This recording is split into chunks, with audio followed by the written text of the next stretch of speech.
مرحبا بكم pour ce nouveau numéro du podcast نتاع Goma Code. اليوم on reçoit Houdé Rozi معنا. عسلامة Houdé. Alors Houdé, tu es un petit peu touche à tout. Donc si tu pouvais te présenter, qui est Houdé Rozi? D'accord. Donc effectivement, si je devais me présenter, je pense que j'aurais plusieurs casquettes. Fondamentalement, je dirais quand même que je suis académicienne. Ça reste le côté sérieux, donc j'ai fait une thèse en stratégie et pendant longtemps, donc quasiment 20 ans d'expérience dans l'enseignement supérieur, donc je dirais j'ai quand même une expertise sur l'enseignement supérieur. Donc c'est un domaine qui m'intéresse beaucoup, dans lequel que j'admire, enfin pour lequel aussi j'ai l'admiration, parce que je pense que ça reste quand même un des domaines qui sont déterminants dans le développement de n'importe quel pays. Mais je pense que comme j'ai fait une thèse en sciences de gestion, j'ai toujours été très critique, franchement, par rapport à l'enseignement quand il est puriste et qu'on ne va pas sur le terrain. Donc j'ai toujours fait beaucoup de terrain, j'ai toujours été consultante pendant très longtemps, je dirais même depuis 2006, ça fait maintenant 14 ans. J'ai travaillé à l'époque, j'étais dans le conseil en telco, j'ai travaillé avec les Aléaïch. Suite à quoi j'ai travaillé pour la microfinance. J'ai travaillé à l'époque avec Alice Nègre sur la mission concertée. J'ai travaillé sur... et petit à petit, je suis arrivée à ce que je fais maintenant, qui est finalement ce que j'aime faire le plus, c'est l'innovation et l'entrepreneuriat. Et donc du coup, aujourd'hui, depuis 4 ans, un peu plus, peut-être 5 ans maintenant, j'ai créé avec une super équipe un programme qui s'appelle Open Startup et j'interviens pour aider toujours l'étudiant à créer des startups innovantes. Donc voilà. Donc la trame, elle reste en fait un petit peu ce partage, en fait, non? C'est ça, c'est la recherche, entre recherche et partage, si j'ai bien compris. C'est ça qui te motive, en gros? Écoutez, je dirais, ce qui motive, ça a toujours été l'espoir. C'est le fait de sentir qu'on puisse changer les choses. C'est-à-dire que honnêtement, moi je pense que dans tout ce que j'ai fait, je me suis toujours posé la question, par exemple quand j'ai fait ma thèse en stratégie, c'était bien boring sur les théories économiques, etc. Et ce que j'essayais de savoir, c'était est-ce que ça sert à quelque chose? À quoi ça sert finalement d'apprendre des théories, voilà, de développer des théories, si ça ne sert pas à créer de bonnes décisions? Donc moi j'ai beaucoup travaillé sur la théorie de la décision. Et aujourd'hui, dans ce que j'entreprends, si je ne sens pas que je peux avoir un impact, je ne le fais pas. C'est-à-dire que de facto, ce qui m'intéresse, je dirais, c'est l'espoir de faire n'importe quel changement, que ce soit le changement d'aider un jeune à changer de carrière, le changement dans réduire la pauvreté, le changement dans faire en sorte que écologiquement la planète se porte mieux. Donc je pense que je suis quelqu'un qui est assez idéaliste, je vais l'avouer, et où mon objectif a toujours été l'impact et le changement. Tu as parlé un instant de la théorie de la décision, justement. Qu'est-ce qui fait, selon toi, une bonne décision? Alors ça, il y a beaucoup d'approches dessus. Je pense qu'il n'y a pas de bonne décision. Je pense qu'il y a des décisions. Alors concrètement, aujourd'hui, et je dirais après quelques années de réflexion dessus, je ne suis pas sûre qu'il y ait de bonnes décisions. Il y a ce qu'on fait de la décision. C'est-à-dire qu'en réalité, une décision peut être perçue comme bonne ou mauvaise suivant les contextes. Une bonne décision est une décision qu'on assume déjà. Une bonne décision est une décision qu'on assume jusqu'au bout et où finalement on va réussir. Je donne un exemple. Habib Bourguiba, lorsqu'il a fait les changements qu'il a fait à l'époque, plein de gens devaient se dire c'est un fou furieux. Et pourtant c'était une bonne décision parce qu'il a poussé jusqu'au bout. Et je pense qu'une bonne décision, c'est vraiment une décision assumée, qu'on pousse jusqu'au bout parce qu'on a on a une vision et on essaye d'y arriver. Mais entre-temps, très souvent, les décisions, on ne voit pas qu'elles sont bonnes. Il faut du temps avant qu'on comprenne que véritablement c'était la bonne décision. Il faut être aussi patient avec les décisions. Tu as parlé aussi de ton côté idéaliste. Shwaya, justement, comment est-ce qu'on est confronté à la réalité quand on est idéaliste? Elle est un petit peu moins facile à vivre, je pense, non? Moi, je dirais, il y a un seul secret, c'est le travail. C'est-à-dire que si on est idéaliste, on va être déçu, bien sûr. Mais à partir du moment où on se met un seul objectif, un seul moteur qui est celui du travail, pour moi être idéaliste, c'est ne jamais laisser tomber. C'est continuer à travailler ou à faire des efforts, même si les portes se referment, même si on voit que nos décisions par moments vont être critiquées, même si on ne fait pas l'unanimité, parce qu'on ne peut pas faire l'unanimité, ça c'est aussi difficile. Donc véritablement, être idéaliste, je dirais, c'est être résilient. c'est être patient et se dire que même si aujourd'hui on n'est pas compris ou on ne se comprend pas soi-même, tant qu'on est honnête vis-à-vis de ce qu'on est et qu'on continue dans la voie parce qu'on sent qu'il y a quelque chose et que c'est vraiment là où il faut aller, ça va. Et puis il faut, je pense, beaucoup d'humour, beaucoup d'autodérision. C'est clair, c'est clair. On revient un petit peu aussi à la recherche. Donc tu as parlé de recherche. Où est-ce que tu les as fait? Donc c'était en Tunisie ou plutôt à l'étranger? J'étais chercheur au centre, ça s'appelait le CREPA à l'époque, à Paris-Dauphine. Donc j'ai fait des recherches pour ce centre-là. Puis ensuite, j'ai travaillé beaucoup à Milan avec l'Université catholique de Milan, où j'ai publié pas mal de papiers avec eux. Et puis en Tunisie, j'ai fait de la recherche à mon échelle individuelle sur des thématiques qui m'intéressent, notamment le profil de l'étudiant entrepreneur. Aussi, j'ai beaucoup travaillé sur l'intention entrepreneuriale, qu'est-ce qui pousse des jeunes à le faire. J'ai travaillé sur l'impact des pédagogies, quel type de pédagogie engendre plus d'intention entrepreneuriale. Donc j'ai toujours eu le luxe, je pense, de pouvoir choisir ce qui m'intéresse et ce qui me passionne, et de le faire à titre freestyle, sans forcément appartenir aujourd'hui à des centres de recherche ou quoi que ce soit. Donc, à travers ta petite expérience à Nefitouns personnelle en matière de recherche et une expérience que tu as eue là-bas avec plutôt une institution en quelque sorte, comment est-ce que tu verrais un petit peu les différences en termes de recherche? Nous, Nefitouns, on a l'impression que la recherche, elle est quasiment inexistante, l'accès à l'information, elle est très très compliqué. Quelle est ta position, ton avis par rapport à ça? Alors d'abord, je dirais qu'est-ce qu'on entend par recherche? Parce que si on est dans le sens, encore une fois, puriste, c'est-à-dire on veut publier dans des revues classées A, etc., on n'a pas vraiment le choix. Il faut être affilié à des structures et là, c'est toute une stratégie et je dirais même que je ne cautionne pas forcément. C'est-à-dire qu'aujourd'hui, c'est publish or perish et en gros, on publie, on se demande même à quoi ça sert et on fait dire aux chiffres ce qu'on a envie qu'ils disent véritablement.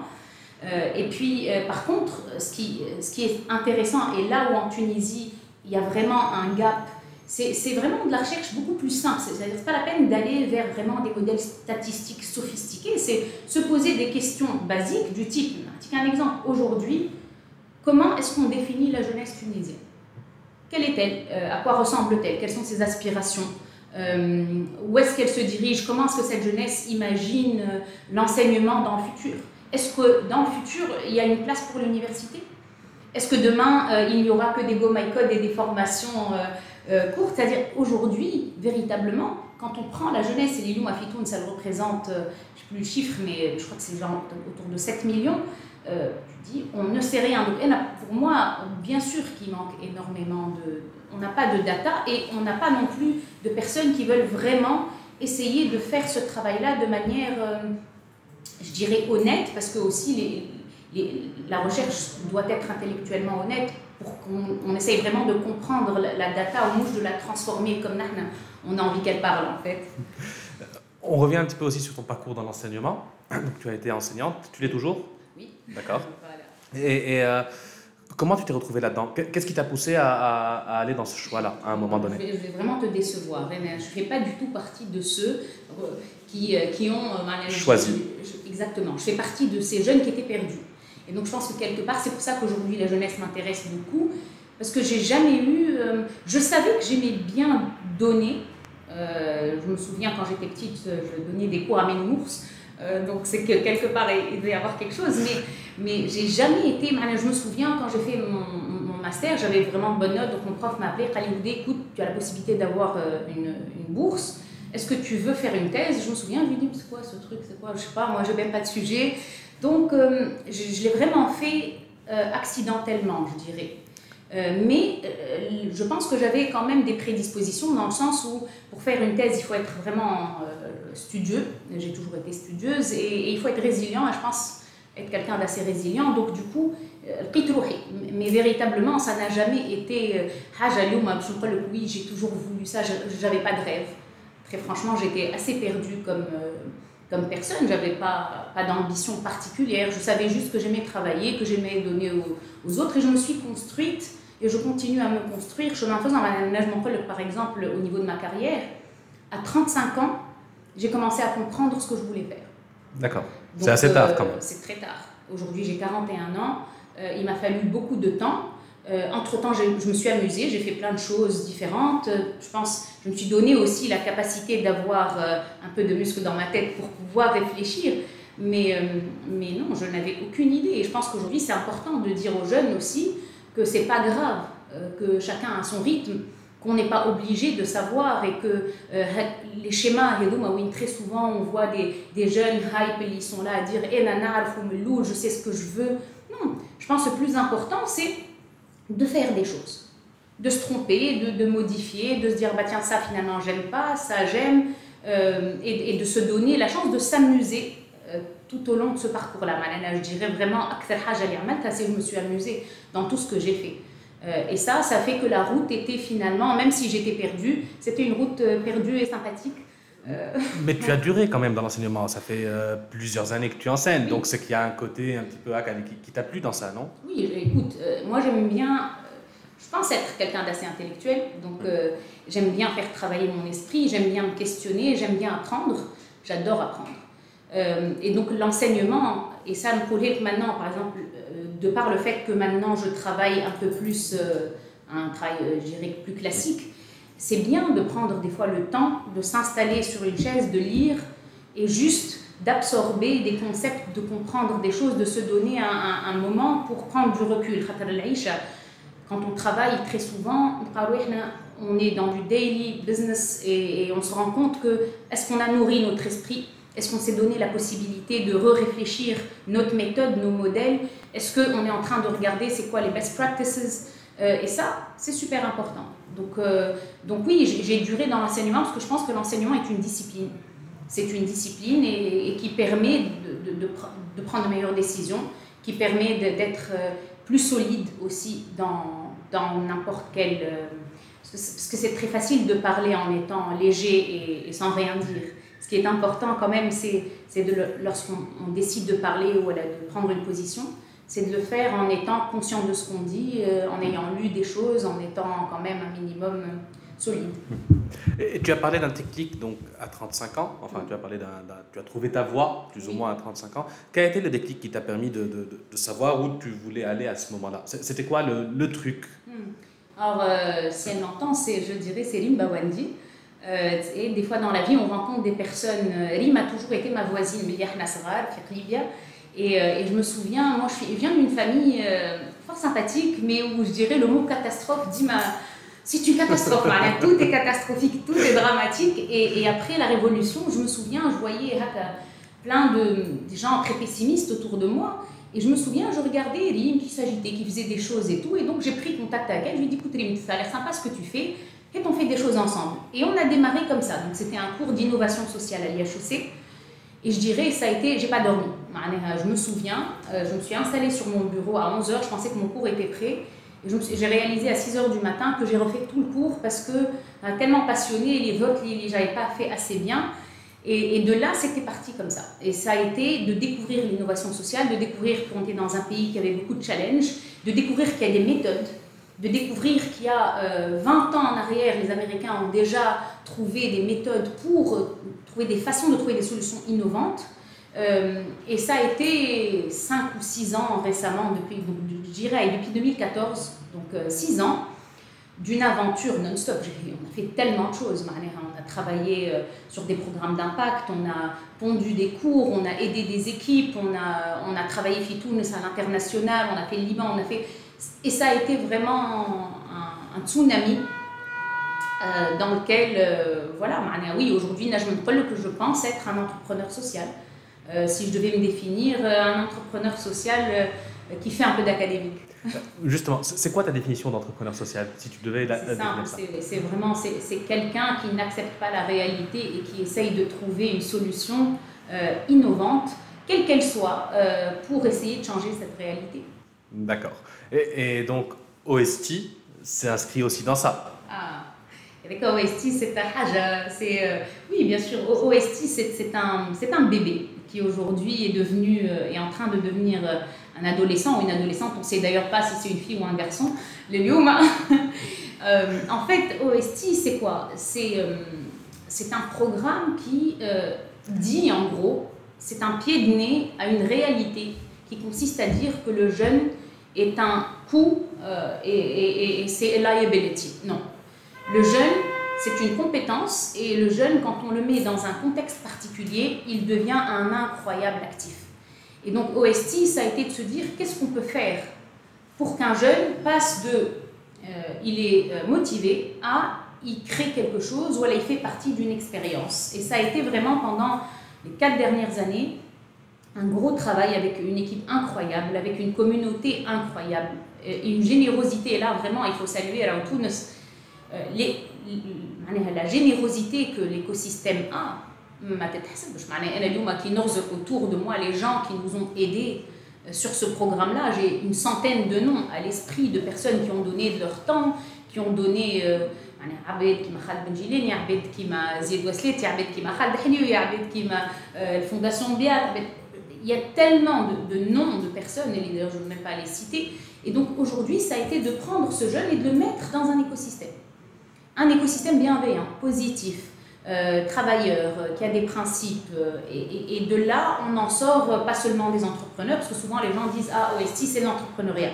Je dirais OST, c'est une plateforme qui aide à driver la jeunesse en lui offrant des opportunités. Qu'elles soient des opportunités entrepreneuriales, soit que ce soit parce que avec une start-up et l'écosystème entrepreneurial, ou encore tout simplement que ce soit un jeune et libre, bah tiens, moi finalement, j'aime pas du tout l'entrepreneuriat et j'ai envie de faire autre chose et on peut l'accompagner parce qu'on a un réseau dense. Donc c'est un awakening system où un jeune viendrait et serait confronté à beaucoup de turbulences, parce que OST c'est assez challenging as a program, mais on en sort souvent complètement grandi, je pense. Mais là, à t'entendre parler, c'est un peu la suite logique de ce que tu as commencé. En fait. À chaque fois, il y a un lien dans tout ce que tu fais. Tu n'as pas cette impression? Oui, peut-être qu'en fait, c'est une façon innovante de considérer l'enseignement dans un cadre qui est hors cadre. Quelque part, OST, c'est un petit, je dirais, sweet spot où on continue à faire de l'enseignement, mais avec une plus grande agilité, une plus grande flexibilité, et je pense une très grande ouverture. Et d'ailleurs, l'ism de Open Startup, sincèrement, c'est un nom qui nous est cher, parce que it's about openness. De toute façon, la vie, c'est l'ouverture. Hein, on ne grandit pas, on ne s'améliore pas si on ne se confronte pas aux autres et si on ne s'ouvre pas aux autres. Et souvent, quand on est étudiant, on a tout, mais quand j'étais étudiante, c'était dramatique. معناها تدخل في ان établissement تلقى روحك مع نفس العباد سوفون كانك بزنس تقعد مع جماعه بزنس كانك انجينيور تقعد مع اي فينالمون تجي باش تلوج ستاج بريسك تحشم باسكو تحس روحك étudiant وماك تعرف معناها souvent quand tu es étudiant ben on te prend pas très au sérieux. Donc aujourd'hui un jeune ne peut plus être قاعد dans les bancs d'une université ou مسكر على روحه même si on lui apporte les meilleures connaissances, les meilleurs profs. Le jeune progresse. Souvent, les jeunes on est étudiant dans les associations et on est adhérent en classe. Et finalement, c'est ce qu'il faut, je pense. Ouais, c'est vrai, c'est tout à fait vrai. Et justement, tu penses qu'il faudrait peut-être repenser le modèle d'éducation actuel? Il est à changer? Absolument. On ne va pas le repenser, il est en train d'être repensé et il sera transformé et il passera aux oubliettes. C'est-à-dire que j'avais une discussion avec une personne qui m'expliquait que l'université est morte. Bon, je pense que là j'ai plein de collègues qui ne seraient pas ravis de m'entendre dire ça, désolée.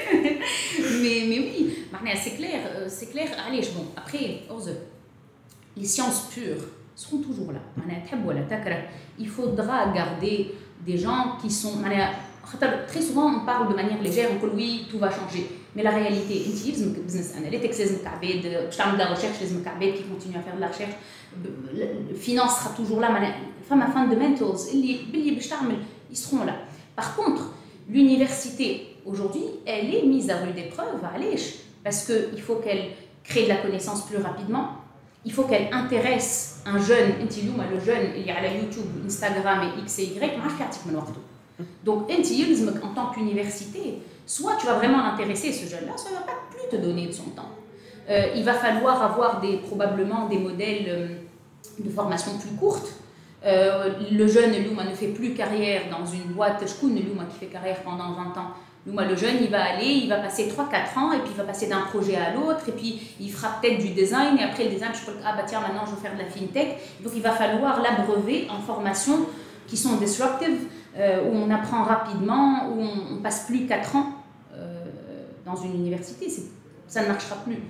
Et en tous les cas, si l'université ne va pas changer, elle sera entourée de modèles à la GoMyCode, à la RBK, à la X et Y, qui vont être en fait des substituts, qui vont apporter des connaissances rapides, certifiantes pour permettre une employabilité rapide.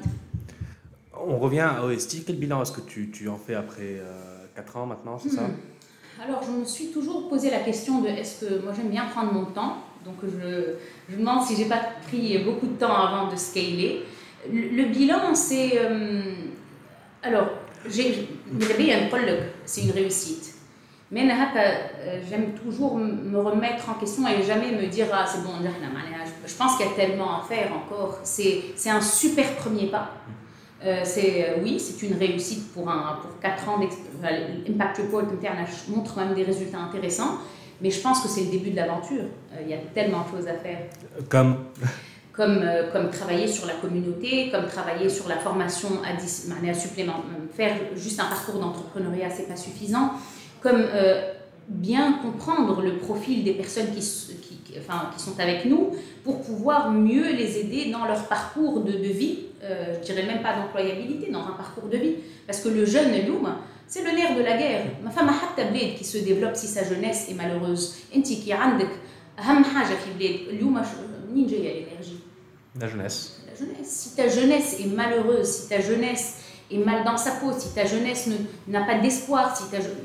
Ça sert à rien en fait. Et Bled qui Matoun, on le dit tout le temps, je sais que c'est générique, c'est notre seul capital, donc c'est plus qu'un investissement. La jeunesse, c'est tout.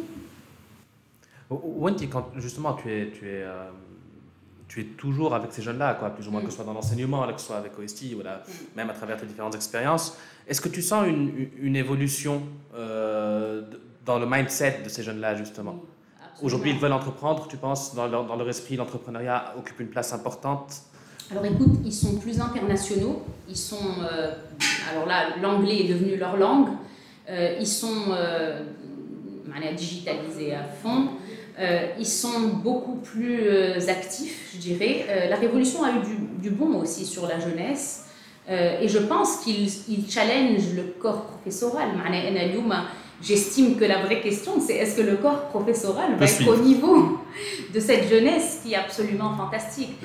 Oui, Tbadlou, alors ce que je leur espère quand même, c'est de ne pas rêver sans la discipline. Très souvent, on pense qu'on peut y arriver comme ça, juste parce qu'on est cool. Non, derrière, il faut quand même garder à l'esprit que le travail reste le seul moteur. Il n'y en a pas deux.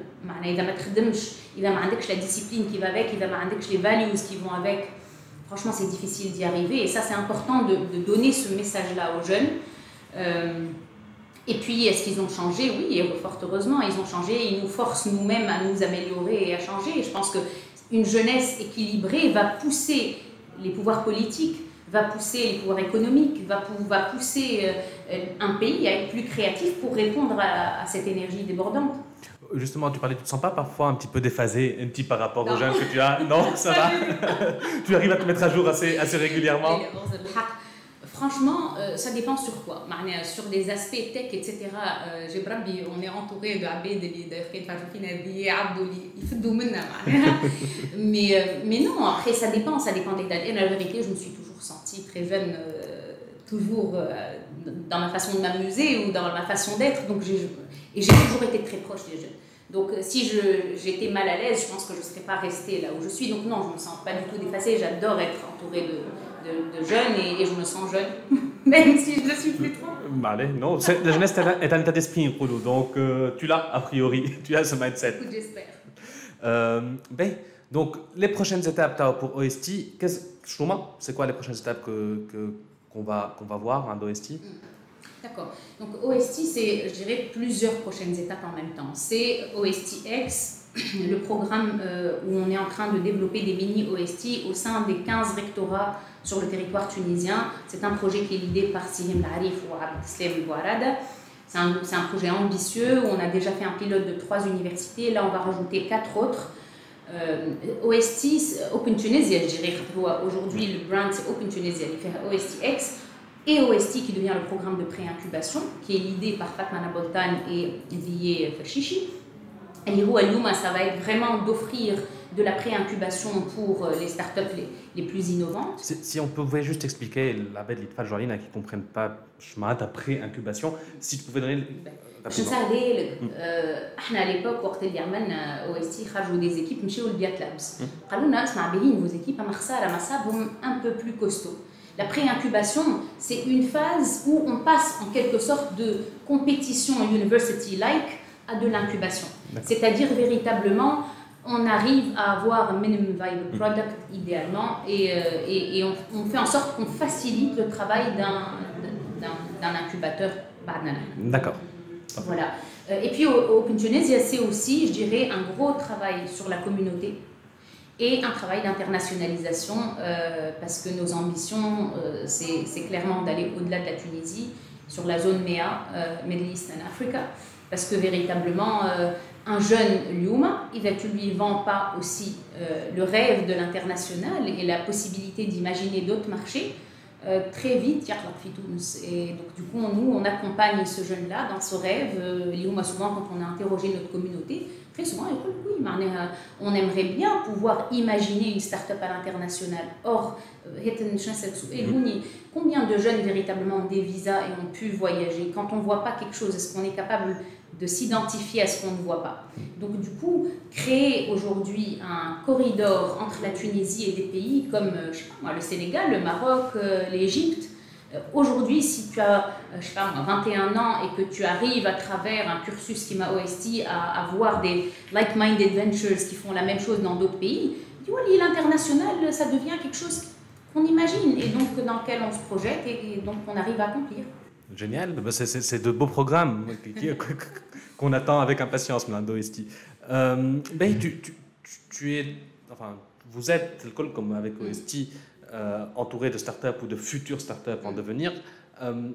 Ton avis par rapport à l'écosystème, justement, comment est-ce que tu le vois? Comment est-ce que tu l'imagines à l'avenir?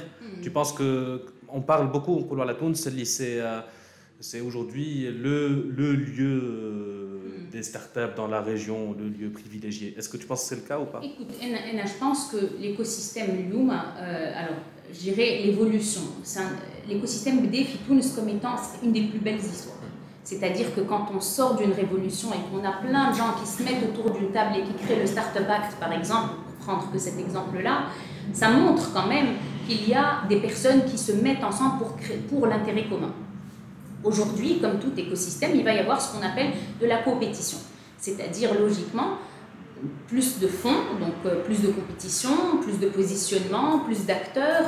Quand on voit, à Tunis, Lyouma était quand même pas mal de financement et donc du coup beaucoup d'acteurs sont en train de se positionner et donc du coup je pense que oui, l'écosystème aujourd'hui sera, j'espère qu'il gardera sa bienveillance, mais clairement il est en train d'évoluer, il est en train de devenir plus mature et il va voir émerger des acteurs plus ou moins performants, d'autres qui vont s'allier, d'autres qui vont disparaître et ça va ressembler à ces modèles plus matures où en même temps on collabore et we compete. Donc pour toi il n'est pas encore totalement arrivé à maturité? On le voit juste, on le voit sur Lyouma, il y a combien d'incubateurs, il y a combien d'accélérateurs en Tunisie, Lyouma, combien de temps faut-il pour lever des fonds? Non, bien sûr que non. Il sera à maturité le jour où l'ensemble des 6 fondements d'un écosystème seront là. Clairement le financement, le capital social. Ok, admettons que tu as le financement, mais qui dit que tu vas trouver le capital social qu'il faut? D'où d'ailleurs ce que vous faites, Figo My Code, c'est-à-dire créer les compétences qu'il faut pour que les startups puissent être abreuvées en compétences nécessaires. Et pas que, donc sur les fondements d'un écosystème, on est encore, je dirais, dans une phase de maturité. On est en train d'aller vers la maturité, de développement, je dirais, de croissance. Voilà. Et où se situent les obstacles, selon toi? Alors, Lyouma, parce que Tbadlou, il reste encore, clairement, administrativement, c'est long, toujours long. Et ça, moi je dirais, c'est-à-dire qu'en fait, c'est long parce que l'idara ne suit pas. Et aussi parce qu'on n'est pas discipliné. Très franchement, combien de rendez-vous ou la à l'heure? Très peu. Donc nous sommes le problème. C'est pas maintenant. Donc je dirais le côté administratif. Il faut que aussi financièrement les moyens de financement soient mis à disposition, mais pas que. Il faut qu'il y ait un pool de start-up innovantes, parce que le financement, c'est le fait la poule. Si je ne vois pas d'opportunité que j'investis, je ne vais pas voir débarquer de VC ou de. Donc je dirais c'est systémique. C'est une construction qui doit se faire en même temps, de manière systémique, où on a la construction du pool de start-up, la construction du capital social qui va avec, la construction de dispositifs de financement qui vont avec, la continuité du Startup Act 2.0 pour pouvoir continuer à comprendre, parce que cette réglementation, elle est merveilleuse, mais elle va s'adapter, elle va changer, on va avoir des besoins qui seront différents. Donc c'est un travail passionnant, mais qui est multipartie. Alors, j'aurais une dernière question à te poser. Si tu devais aujourd'hui donner des conseils à des jeunes qui souhaiteraient lancer leur start-up éventuellement, nous, ces conseils. Pas trop bon courage. La vérité en général, je ne sais que me tromper, mais généralement, je dirais, j'essaierai de donner 3 conseils. Je dirais le premier, c'est n'attends pas d'avoir une vision, ou n'attends pas de penser que je parle avec une vision. Non, lance-toi. Lance-toi, orlut, haoul, badil, c'est pas grave, se lancer et arrêter. J'étais tellement perfectionniste que je ne voulais pas me lancer tant que je me j'ai pas ma vision. Voilà, j'ai réalisé que ça va jamais se réaliser. Jamais. Je pense pas que, encore une fois, je pense pas que Boldi, c'était juste une vision. Je pense que la vision se construit chemin faisant parce qu'on exécute. On se trompe et on réadapte et on pivote, etc. Et on apprend à construire sa vision pendant qu'on avance. Donc il faut arrêter de dire aux gens Flen est visionnaire. Flen est un exécutant et à travers l'exécution, il a réussi à construire une vision. Donc ça, c'est très important pour banaliser le fait de faire quelque chose. D'ailleurs, on parle beaucoup trop de, je trouve, Flen est leader. Non, tout le monde peut être un leader, tout le monde peut être un visionnaire. Il faut juste travailler. Donc, ce qui m'amène à point 2, c'est le travail. Toujours le travail, jamais assez de travail, je pense. Et 3, je dirais de ne jamais être seulement drivé par l'argent. Parce que je pense que ça, c'est une grande erreur. J'ai vu tellement de jeunes que je revois, ils n'ont vraiment pas l'air d'être heureux et vraiment pas l'air d'être en forme. L'argent, c'est important, mais je pense que quand on est jeune et qu'on a toute notre énergie, l'apprentissage reste quand même l'élément le plus important. Et c'est très important de se donner la chance de pouvoir comprendre qui on est sans être parasité par des considérations matérielles, purement matérielles. C'est compliqué, non? Dans un marché surtout aussi exigu que tout, le fait de penser à l'argent n'est peut-être pas si... Non? Voilà, je suis entouré de jeunes qui ont réussi à créer une source de revenus, mais en trouvant des choses qui les intéressent. Il y a tellement d'opportunités. Les freelancers, les gens qui sont bons, qui peuvent se spécialiser, faire du design et qui travaillent pour des boîtes internationales où ils facturent un aliouma. Je suis des jeunes et ils facturent 250 € leur journée sur des projets où, par exemple, ils vendent 20 jours en euros. Et ils le font parce que ça les parce qu'ils adorent designer, parce que donc ce que je veux dire c'est il faut pas vendre son âme au diable, il faut pas se dire ça va être faire un projet pour de l'argent. Voilà.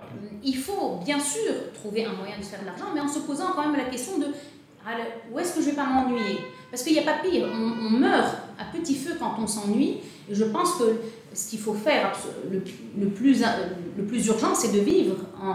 Et pour vivre, donc, c'est de ne pas s'ennuyer et trouver des façons intelligentes de créer de la valeur, mais tout en respectant ce qu'on est et ce qu'on a envie d'être. Merci beaucoup, Houdé. Merci pour cette opportunité. À très bientôt.